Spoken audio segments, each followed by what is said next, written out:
Good evening. Thanks for coming this evening.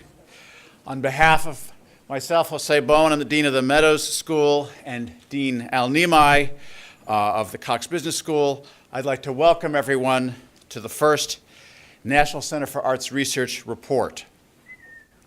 I'd like to acknowledge a couple of people, actually hundreds of people, but I won't name all of you. But starting with Senior Associate Dean Bill Dillon, an NCAR board member who has been representing the Cox School of Business on this project. I would like to thank Nancy Nasher, and Nancy, is you here yet? Who will be here shortly. If you remember, we launched this at the Nasher Sculpture Center only in February. Nancy, welcome and thank you. We were just reminiscing about the launch 8 months ago at the Nasher Center when we first exposed you to this great big idea. And since then, in the last 8 months, Zani and her team of professors at the Cox School of Business have been very, very, very, very busy. This is a monumental project. The amount of data is astronomical. And that big building that you've been seeing going up on the other side of the Mockingbird is our new computer data center, and it is going to be used extensively for this project. So when you think about big data projects and SMU and what's going on in that building, know that NCAR is at the top of the list. And I can't thank Zani and her team enough. Really, it's been a lot of sleepless nights the last 8 months. So here we are.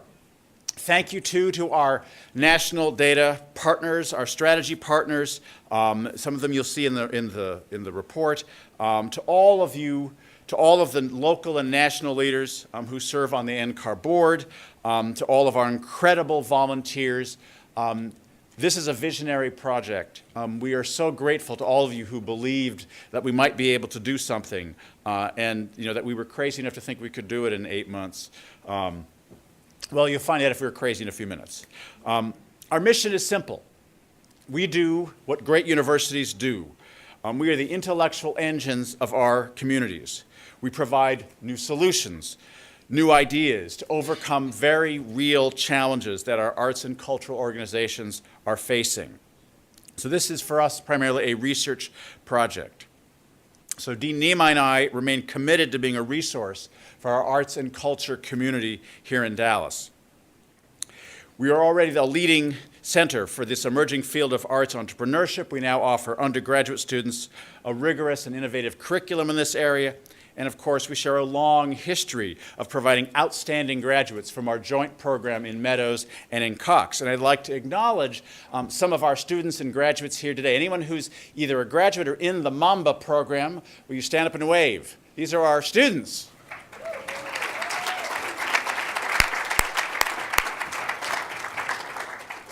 And unlike the other arts managers, for the other programs in the country that give them an MA in Arts Management, they also get the MA in Arts Management and an MBA from the Cox School of Business. So hire them. So thank you again for taking time out of your very busy schedules to come today, and so we'll get cracking. But first, a few more thank yous from the president of SMU, President R. Gerald Turner.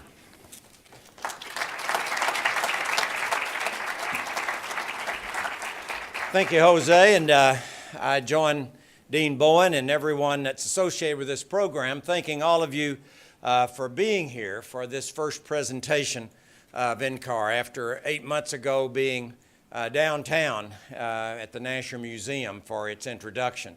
There are a number of members of the Meadows Executive Board here, and we thank all of you for being a part of this too. We thank Linda Evans from Meadows Foundation, who has really been supportive of really the dynamic changes that have been going on in the Meadows School of the Arts. As I've told a number of people, with Jose, you get an idea a minute, and some of them are great. And so it's just sorting through them all. But you've got to know that he has attracted some people who help implement some great ideas for the university. And this NCAR report, the results that we'll be presenting today, really, of course, are the result of countless hours of data mining and coding, analysis, and using this huge database that Zani and her colleagues are putting together. The National Endowment for the Arts, the Cultural Data Project, Theater Communications Group, the National Center for Charitable Statistics, National Assembly for State Arts Agencies, and others were with us just 8 months ago at the NASHR when we introduced what this was going to be about. But Dr. Voss and her researchers have been utilizing what we have in advanced computing. I'm going to be telling you more than I understand, but right now we have been building this up because over time, Jim Quick, when we brought him to SMU, we said, your job is to really help us move research forward. He came back and said the best way to do that is to really develop advanced computing areas and do multidisciplinary research. And so with the real leadership of Paul Ludden, the two of them put together our first million CPU computing capacity. We added a second million, and they're just jammed, mainly because of Zani and people in economics and people in biology and chemistry that are doing modeling rather than doing everything in the lab. They can do thousands of experiments where you do maybe one or two if you were doing a lab. And so as a result of that, we have decided several years ago to really move strongly in that direction. And so as Jose said, the data center down at the point of what used to be the Mrs. Baird's property, people won't be there, but that's Zani's lawnmower motor. That's where all the metal is going to be. And that's where we will have, by the time it really gets functional at the first of the year, that will be up to about 8 million CPUs. It'll be the third biggest facility, the big one in Austin. The Ranger project is for everybody to use, but this is basically something that will be centered here at SMU. And to go with that, we recently announced that Jerry Ford is funding a research center, and it is directly tied to that facility. And its purpose is to provide a home for projects and programs like NCAR and others that are cross-disciplinary and use advanced computing, supercomputing capacity. And so in explaining all of this and going through it with Mr. Ford, this was one of the projects that we could talk about because it's world-class and it will do exactly and utilize exactly what the data center and what his research center will be providing. It'll be exciting to see who the others that would join this project will be in that research center, but they will all be something that will be national in quality. In 8 months for something like this to come about, a lot of people had to help. And among those that have helped to provide this seed funding to get this underway, let me just read off the list. There, many of you are here, but so this is a thank you just by reading the names. If I had everybody stand, there'd be no one else sitting. So I'll save you that. But Jennifer and Peter Altabeth, Marilyn Auger, Boston Consulting Group, Molly Bryan, the Communities Foundation of Texas, Bess and Ted Enlow, Melissa and Trevor Fetter, Carol and Don Glendenning, MR and Evelyn Hudson Foundation, IBM, Gene Johnson, the Carl B. and Florence E. King Foundation, Nancy Nasher, Nancy Perot, Bonnie Pittman, Karen Prothrow, the Meadows Foundation, Donna Wilheim, among others. But thank all of you for your support.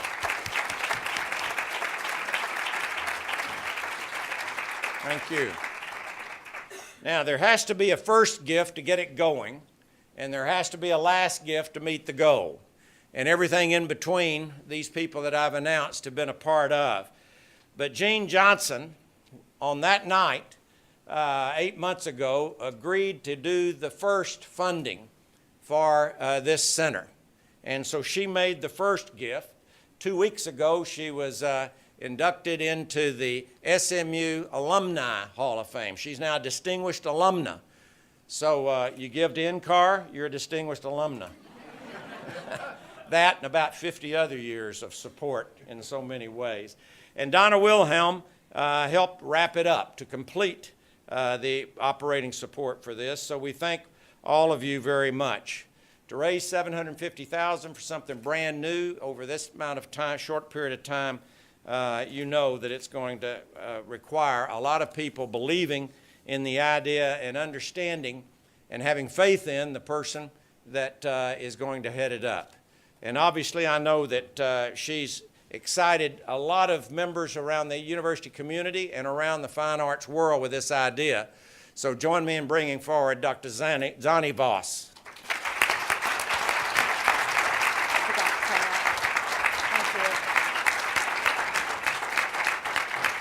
Thank you, Dr. Turner, and thank you, my colleagues here in the Dallas Arts and Cultural community, the MAMBAs and the MMIAM students, our International Arts Management program.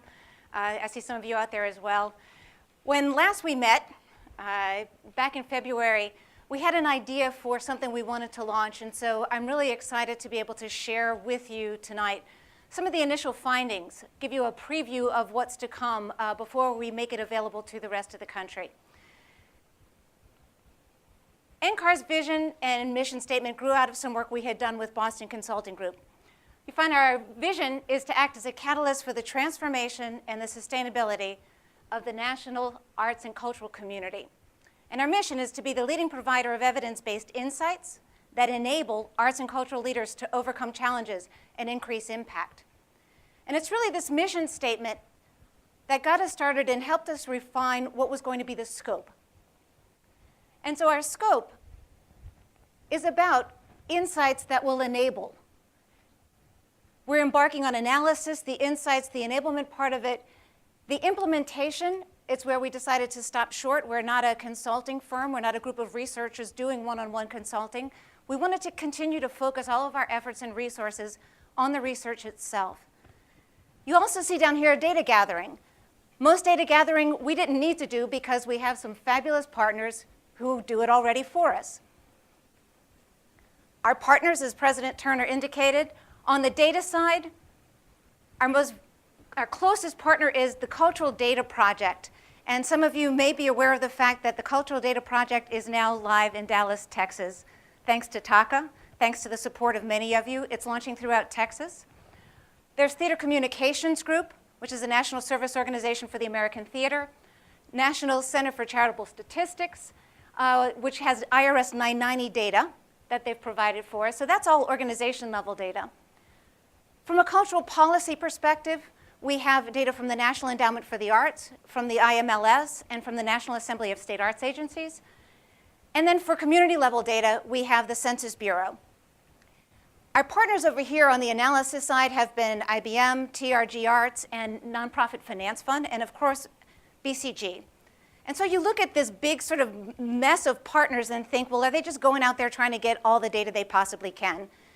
And in some respects, that's true, but it's all for a purpose. What we've done is seek out partners that could help us provide data within a model of the arts and cultural ecosystem within the US. You know, arts and cultural organizations don't exist within a vacuum. They exist in communities. And we know that those socio-demographic characteristics or the competitive dynamics, all of that influences arts organizations' ability to thrive, to be dynamic.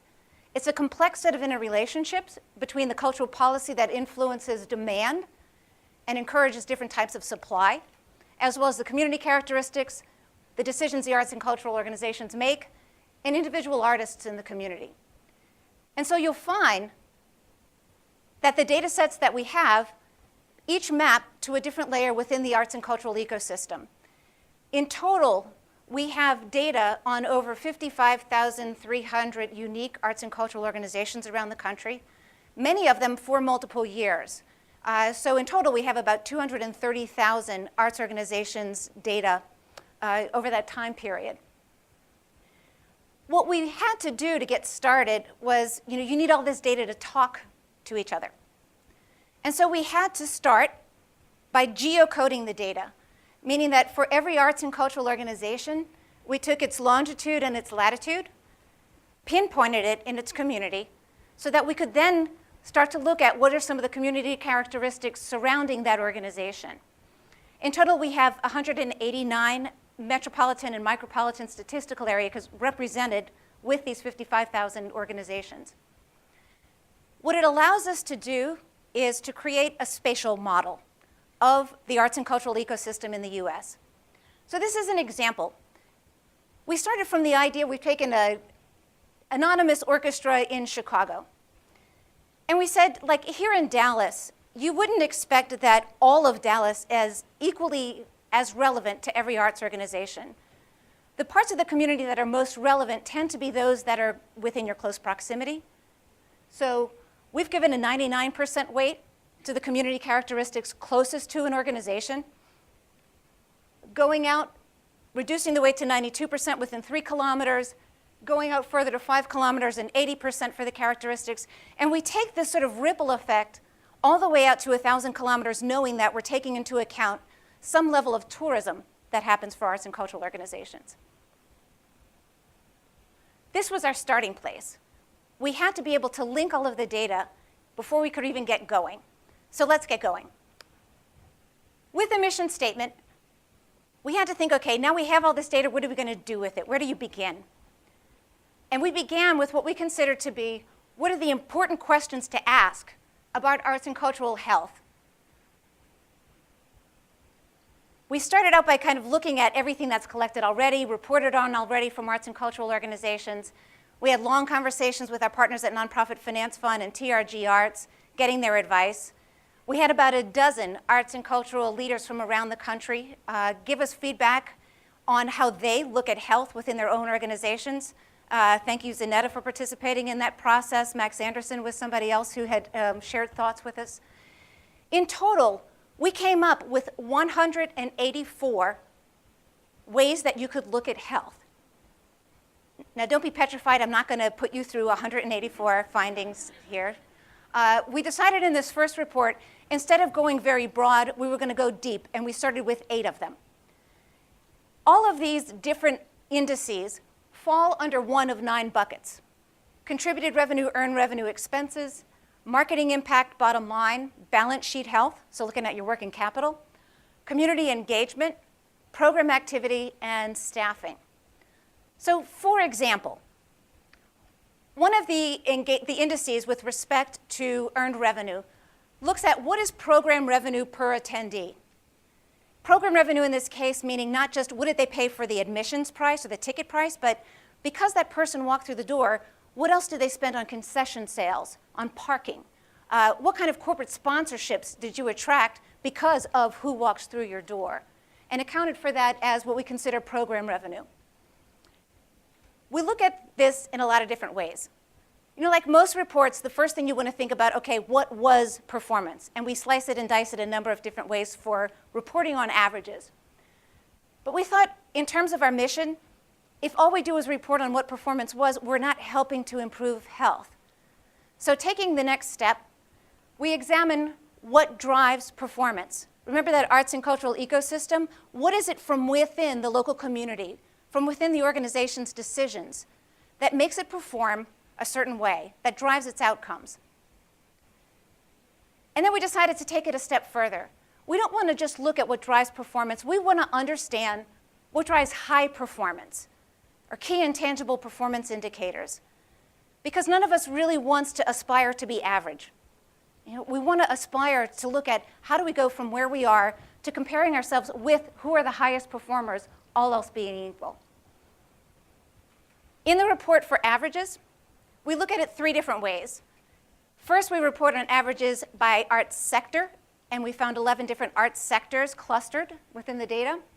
By size, so there are, regardless of sector, do small organizations feel certain pains than medium-sized organizations, than do large organizations?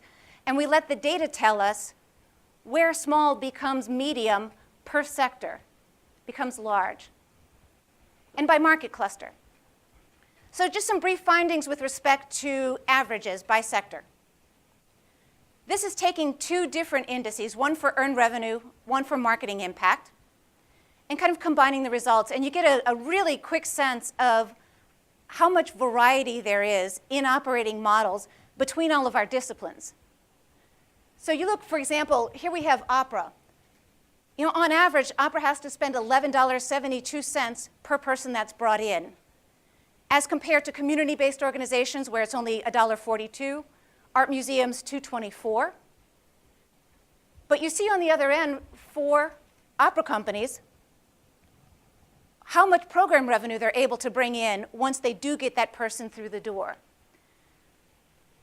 And so I want to look at this idea of net revenue by taking these two different indices and starting to look, well, what can I learn from them about how much revenue am I keeping within the organization?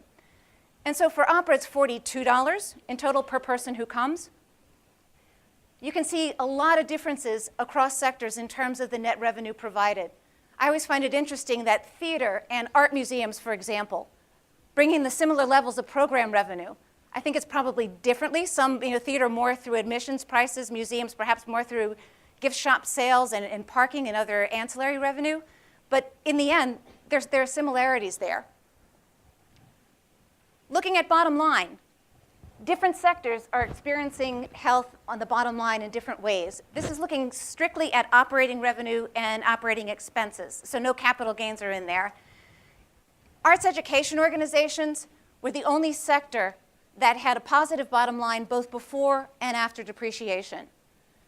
It looks like museums, whether art museums or other museums, are the ones experiencing the tightest cash crunches in terms of meeting budget at the end of the year. And it becomes even more exaggerated when you take into account depreciation. So you're really getting a sense of what's the impact of all of those fixed assets on bottom line and on managing. Looking across small, medium, large, some findings emerged.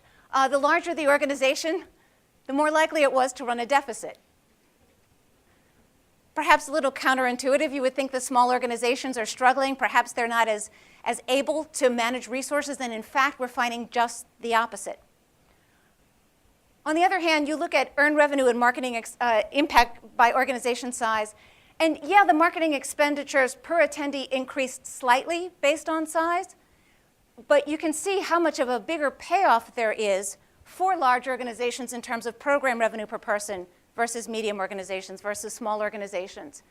And so one of the things I'm curious about is this one of the keys to growth for organizations that are small, being able to target, if I wanted to become medium, how else could I earn revenue per person that comes in? Looking by geography. So often I think we stop and we say, okay, who should we compare ourselves to? What other cities are our comparison cities? Well, what we did was we let the data tell us what the comparison cities are.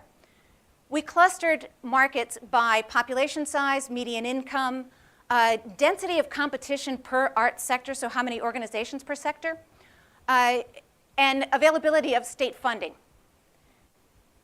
We have 5 big markets that are standalone markets. They didn't cluster with anybody else. They didn't even cluster with each other. And those are Chicago, DC, New York, San Francisco, Los Angeles. Next cluster, we would call large markets. You see Dallas, Houston, Atlanta, Minneapolis, St. Paul, some of the Southern California cities. And those are really large because of the population is large. There are 16 medium markets, another 16 small markets, and 143 very small markets around the country. And what I find interesting with some of the very small markets, remember we talked about that spatial model and the trade area? Well, you can see, for example, over here, Santa Barbara's proximity to Los Angeles. You've got Ann Arbor up there with Detroit. Some of these very small markets are neighbored with large markets and kind of draft off of the availability of resources, attendees, but then they're also able to draw competition. So, it's an interesting dynamic that we get there. And we find that there are differences by sector, as you would expect. Just some findings I wanted to share kind of in an overview. We go into much more depth in the report on this. But San Francisco, if you took all of the operating revenue in a market and divided it by heads in that market per capita, San Francisco far outpaced New York, $895. New York and Washington, D.C. were actually pretty similar along those lines. These medium markets, so you've got Philly and Boston in there, they actually had higher per capita revenue than did the Los Angeles market. D.C. had the largest average budget organizations and, as you would expect, the highest federal funding. We talked to some people in New York the other day, and of course they wanted to know, well, of course New York is best, right? What we find is New York actually experienced the most severe average deficit levels. You can see Dallas down here, 3.5% was really kind of leading the pack. What happens, though, this is before depreciation. When you add depreciation in, we're no longer at the top of the pack. You, again, get to see the impact of all of the recent fixed assets, the investments in fixed assets, and the depreciation toll. And then down here, this is really interesting. Marketing directors in Los Angeles clearly have a harder time. It takes $6.24 to bring in every attendee versus in New York and Chicago, where it's down there at closer to $2. And so you start thinking about that spatial model and the distance. Is it because it's such a hassle to have to get to an arts organization in Los Angeles? Is it the commute time? Why is it that you have to spend so much to get every person there? I can hear some surmises going on back there, some hypotheses. So that's just some highlights of averages. There are many more in the report. I want to move on now to what was performance, but to what drives performance and to high performance. Because this is really where our work, from our perspective, starts to get interesting. If I'm going to look at what drives performance, I start to think of the idea of how to explain variation. So we know, for example, from looking at the averages, that by arts and cultural sector, that museums, art museums, on average have higher annual attendance than do symphony orchestras, than do dance companies. So arts and cultural sector explains some variation in attendance performance. But I can't just look at one thing. I have to look at everything within that ecosystem. And if I do that, I can start to level the playing field. So some of our findings in terms of what drives performance with respect to attendance, certainly sector, organizational size and organizational age, square footage of the organization, larger square footage organizations have more attendance, the number of premieres, whether it's local premieres, national premieres, or world premieres, all raise both attendance and total engagement. Price, the higher the price, the lower the engagement, but if you have higher prices, you also have higher program revenue. So there are trade-offs. How do you want to strategically manage those? Target audience has a variety of different effects, some positive, some negative. From within the community, kind of surprisingly to us, the higher the average median age in the community, the lower the attendance.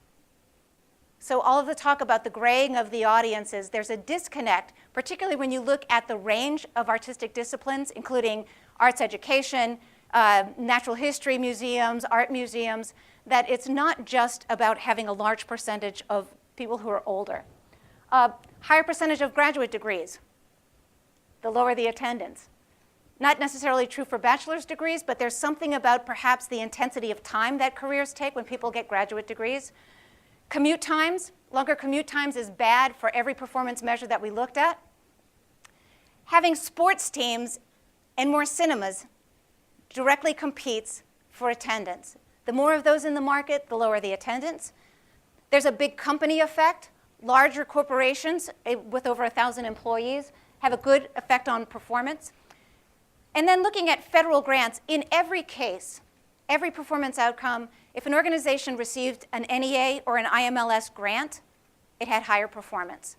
And I take this as a real testament to all of the talk from the NEA over the years about the imprimatur effect that it has. It's not a lot of money, but clearly there's a boost that an organization gets from that.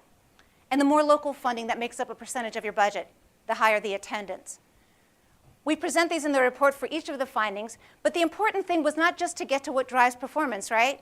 We know that even after taking into account all of these easy to observe and measure characteristics, some organizations still have higher attendance than others.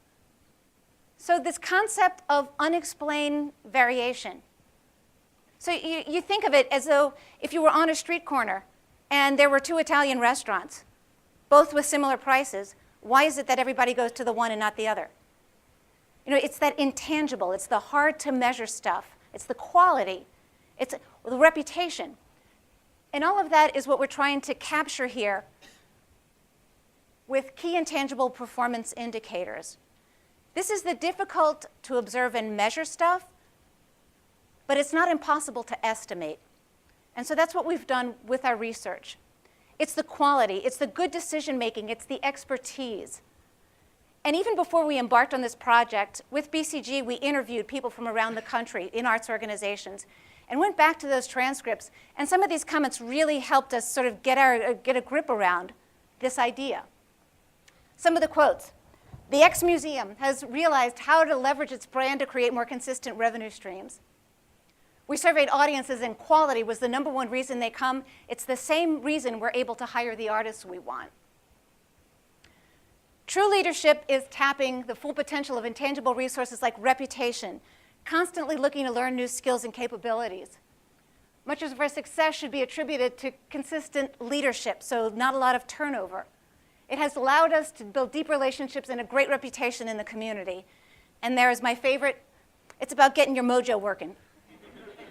And what we're talking about here is that kind of secret sauce, that extra thing that, all else being equal, makes an organization a great organization. And I wanted to just provide a couple of examples here because you're trying to understand, well, how do you really account for all of these things? Here you have, these are real organizations from within the data. 2 art museums. One with a 49 Kippy, that's way down here, so it has spends about $200,000 per year on marketing and attracts just about 100,000 people. This guy over here gets almost the exact same Kippy score, a 50, and yet it's spending $1 million per year to bring in about 500,000 people. So why would that be? And it's because this one is $1 million budget with a limited number of offerings per year, only 8 temporary and permanent exhibitions and a $10 admission fee. This guy is 40 times the size in terms of operating budget, many more offerings, and a lower admission price than the one here. All else being equal, this organization should be able to bring in a lot more than 500,000 people for the investment that it's making in marketing. This Kippy idea is really the most valuable part to us of all of our analytics, our data integration, and our outcome measures. And so what we've done is we have partnered with IBM. They've been a fabulous partner to date, and we're working with them to develop an online dashboard. And so we have mocked up for you what a dashboard is likely to look like based on our conversations with them. So here's Kippy scores across all of the 9 measures for a fictitious ABC theater. With this organization, we can see, okay, they're doing great on contributed revenue. On a scale of 0 to 100, they have an 81 there. Great community engagement levels, pretty good program activity, staffing kind of so-so, and earned revenue, they're about average. But where they seem to be having a lot of difficulty is managing expenses. You know, the expense Kippy is down at 26, balance sheet is 22. They're probably really struggling to meet month-to-month operating expenses to pay bills. And the marketing impact's 35. And so I look at this, and I think given this mix, really high on community engagement, but trouble managing expenses, I wonder what's going on with the marketing impact. And so the marketing impact, any question, Ann? In this instance, we're looking at community engagement as the total touch points. So that means people who came, attendees, visitors, plus number of staff members, number of artists hired, number of board members, number of donors. How many people within the community do you touch? And doing that as a percentage of the population. And for your sector, that also varies pretty considerably. For each of these buckets, as I said, we have a total of 184 measures. So underneath, there are many, many different ways to slice community engagement as well as program activity, bottom line. But thank you for the question. So looking at marketing impact, which as we've been looking at is attendance divided by marketing expenses, one thing I can do is say, okay, what's happened over time? For this organization, its marketing impact in 2010 was 54. it's kind of steadily been declining so that it's now 35. So if it's getting less return for its investment in marketing in terms of who's coming, is that driven by the attendance or is it driven by the marketing expenditure? We can tease that out. There are also KIPI scores for each of the component parts. And what we see here is they've actually kind of been holding steady in terms of attendance, but where they've been slipping is increasing over time the investment in marketing expenditures, becoming increasingly inefficient in how they're spending their marketing dollars. They're not getting a bigger return for the marketing spend. So this is just a start. We intend to be able to make the dashboard live sometime mid-2014. And when we do, you will all know about it. You'll get an email from us.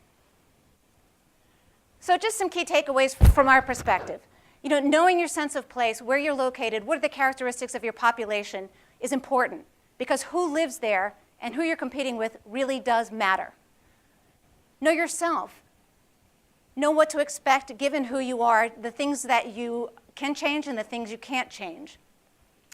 New work makes a difference, and the kind of new work makes a difference. We saw where attendance and total engagement goes up regardless of what kind of premiere it is. However, funders seem to respond to national premieres, whereas there's actually a negative relationship between doing more local premieres and contributed revenue. So understand how is that going to affect sort of the makeup of your revenue. Pricing matters. Higher ticket prices do lead to lower attendance, but higher program revenue. For any marketing development directors out there, development directors, this is good news. A friend in Chicago encouraged us to look at this metric, and we have. Investing more in fundraising staff, you would expect it's going to lead to more contributions, which it does. But it also leads to more offerings and more total engagement. So there's a ripple effect that as the organizations are able to generate more contributed revenue, they're deploying that in providing more supply and attracting more people. So a place to invest. Same goes for artists. Invest in the art. The greater the investment, relative, all else being equal, to artists and program-related personnel, so whether it's curators, collections management, it leads to higher program revenue and higher total operating revenue. Raise the tide. We found that per capita operating revenue for every sector raises all of the performance for that sector, for any organization in that sector. And so you would think, okay, that's a demand side thing. There's more demand in the market. There's more revenue, both earned and contributed for that sector. If there were more competitors, though, wouldn't it all get diluted? And we're finding that, so more competition per sector. It does spread contributions thinner. Budgets tend to be smaller. Each organization supplies fewer offerings. But it does not reduce attendance, and it does not reduce engagement, and it does not lead to less program revenue. And so share those lists. If you can raise the tide for everybody to create more revenue, more interest, it's in everybody's best interest. Compete for NEA and IMLS grants. They have a positive effect. And the power of intangibles. Raise the bar. High performance, it occurs in all sectors, all organization sizes, all organizations that target every kind of target audience. It simply manifests itself differently in the numbers, as we saw in that one graph comparing the art museums. Our activities, here we are, our first quarterly report. We started off with these being annual, but we have a whole lot more indices to tackle, so we're not going to just wait and do one every year. We're going to continue to roll these out. The online tools and templates, the project that we're doing with IBM, online discussion forums, symposia, social media. We're looking to expand into being able to offer online courses since we are SMU, an educational institution. And this is what's kept us busy to date. In the first year, we built the foundation. We secured our initial funding.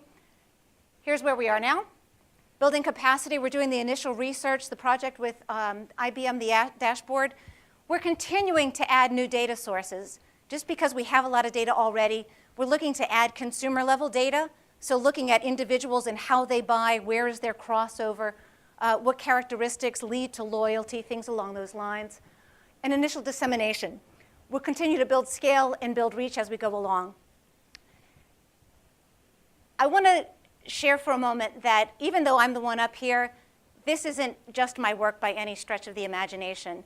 I have a fabulous research team. There's Glenn Voss, who's the research director, Rick Breisch, who's a research fellow, who's also a colleague in Cox. Professor Bill Dillon has been providing counsel to us all along the way. To Chris Vetter and her staff, to Marla, Karen Drennan. This has been an incredible group effort, and I'm humbled and grateful to everybody who's worked on the project to get us where we are now. We have a lot of terrain to cover still, and a lot of traction to get under our belt, but now we're on our way. So I'm going to turn the floor back over to Jose, and I'm going to say if there are any really hard questions, you can ask Glenn.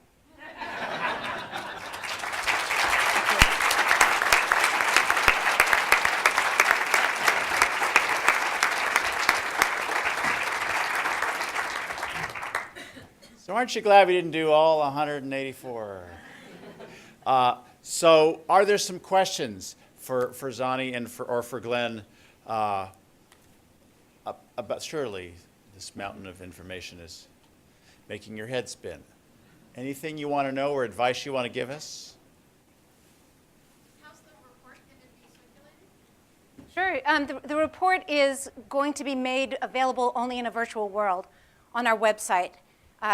We didn't want it to be something where people had to send in and have it mailed out. We didn't want the additional postage. It won't be a downloadable PDF. It will be so that every finding has its own page within the website. And for those who want to go deeper, there will be links to bring you deeper. If you only want a cursory look, that's okay too. We're trying hard to not bombard people with too much information. And that will be available within the week. It should be coming online.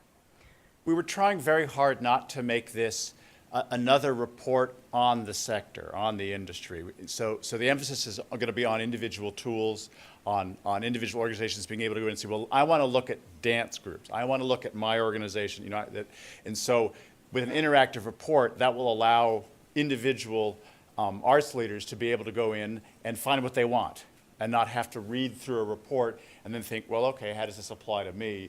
And we wanted to actually make that as obvious as we could. So there's a lot of data. It's interactive, and it will be. You're getting the preview before anybody else sees it. We wanted to let our local community have the benefit of this. There's a question over there. So, a question about the dashboard. So, say I'm Theater ABC, the dashboard will be personalized to Theater ABC? Yes, it will take. So if your organization is already a participant in the Cultural Data Project, the CDP survey, or if they're a participant in the Theater Communications Group survey, we have your data in the database, or we will already. So what will happen is you will log in and authenticate who you are, because we don't want anybody just to be able to walk up and get your data. Once you do that, we will simply have populated for you what your organization's scores are relative to the field, controlling for all of those different characteristics within the arts and cultural ecosystem. If your organization is not in there, we'll probably have a spreadsheet that you then download so that you can enter some basic information about your organization, upload it again, and then we'll be able to provide you with the score. We have predetermined, and Glenn can speak to this in more detail, we're going to be providing for each of these 189 metropolitan and micro statistical areas. We'll have sort of put together packages that already account for what are the characteristics of that community. We'll know who else is operating in that market. It's really just your data that's going to be the variable factor that will come up. And so, could I, as Theater ABC in New York, look at San Francisco's similar Theater ABC and have it crossed out? No, what we don't want to have is organizations being able to cherry pick who they want to compare themselves to. The data already does that for you. By having all of those different factors within the community characteristics as well as the organization characteristics, we're accounting for all of those comparisons that you would want to make. What we are able to do is, as I said, we're not a consulting firm. So through Cultural Data Project and through TCG, They also have dashboards of their own where you can, as a member organization, go in and do your own kind of hand-picked comparative analyses.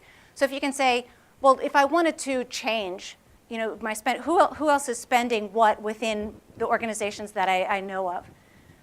One thing I didn't point out is what you can do through the dashboard, your information is going to be populated, you'll get your score. If I were back there and I was this ABC theater company, and I realized that my marketing efficiency had been steadily declining, I could model, I could go back in and say, well, what if I changed my spend? How would that change my score? How would it change the index? So this is also a tool for helping you budget, helping you to understand what are the things you need to change in order to get closer to that high performance frontier. Mm-hmm. So that's for arts organizations. What about other audiences, i.e. individual artists and funders? How will they interface? Well, they'll have access to the report. What they won't have is their own individual data in there to be able to look at the dashboard. Thinking about our mission, it's really our primary target audience is arts and cultural leaders. And there are many reports that are out there already that are really done for cultural policy purposes that are really relevant for funders. For individual artists, that's a data set that we'd love to be able to incorporate and need to work harder on. So more data with respect to those other components within the arts and cultural ecosystem is certainly valuable to us. But our main goal for doing this is to help arts and cultural leaders overcome challenges and increase impact. And we don't want to lose sight of that. What's one or two things that you found to be the most surprising or not originally intuitive that gives you hope and excitement for next steps? I'll provide one from, I can provide two. Glenn, if you have some that you would like to add to this. For me, he's not biting, I can tell. One of the things I found interesting was the fact that in communities where there are households with income, more households with income of $200,000 or more, you would think that would be good for everything. And yes, it does lead to higher contributed revenue. It also leads to more expenses, so wealthier markets tend to have larger arts organizations. But having wealthier households did not help attendance, and it actually had a negative impact on total engagement. And so people who have more resources, you think about it, they're very philanthropic. They support a lot of different causes, but do they necessarily have the time to pay for the ticket and go to all of them? No, they don't.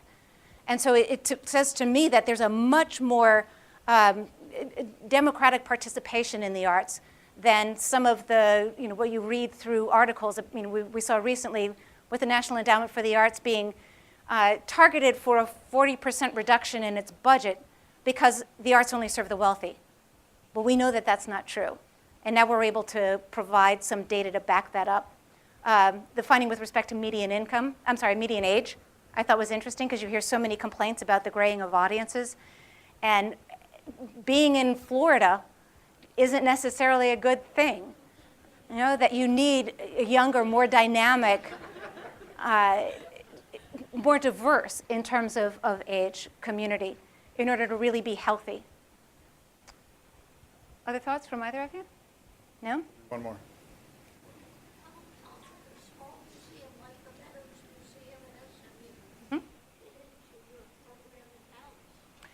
Well, the Meadows Museum, assuming that they apply for CDP funding, will appear within our data. Within the museum sector, it's curious because we always think about really large museums, and I'm looking at Anne because she can attest to this. Museums come in all sizes, shapes, forms, and even though that's where our mind goes first, the average budget for museums is actually a lot lower than you might imagine. And so part of it is you can look by sector, but I also wanted to slice it by size because I think that there are probably some pressures that small art museums feel, that small symphony orchestras also feel, and small other museums. So being able to serve Meadows Museum, they would certainly be represented from within the data. We have organizations as small as $25,000 operating budget, up to, it's just about the sky's the moon. Donnie and Glenn and everyone on this team, thank you very much for this report. Thank you for your time.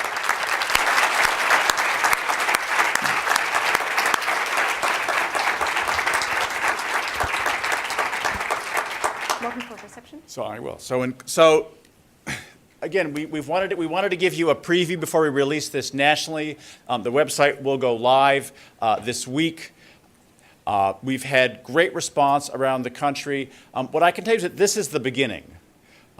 This is an ongoing project. We are getting more data sets all the time. Again, we decided to do quarterly instead of just annually because there is so much to report on, but also that will allow us, as we get more data sources, to present more findings. But again, we're trying to focus not on being just a tool for funders or a tool for public policy, but on helping arts organizations. So that, again, the interactiveness of the website. So go to the website, blog.smu.edu at arts/artsresearch. Again, you'll be hearing more about this in the following weeks. Tell your friends in other cities how wonderful things are and how this is happening in Dallas. If you're a participating arts organization, this is where your data goes, and this is what we're going to be able to give back to the industry. So thank you again. I hope you remember today, 11, 12, 13, you were here for the first quarterly report for NCAR, and now I hope that you'll join us outside for a reception and that you'll bring more questions. We'll be happy to answer more questions at the reception. Thank you, all of you, for your support and for coming today. Thank you.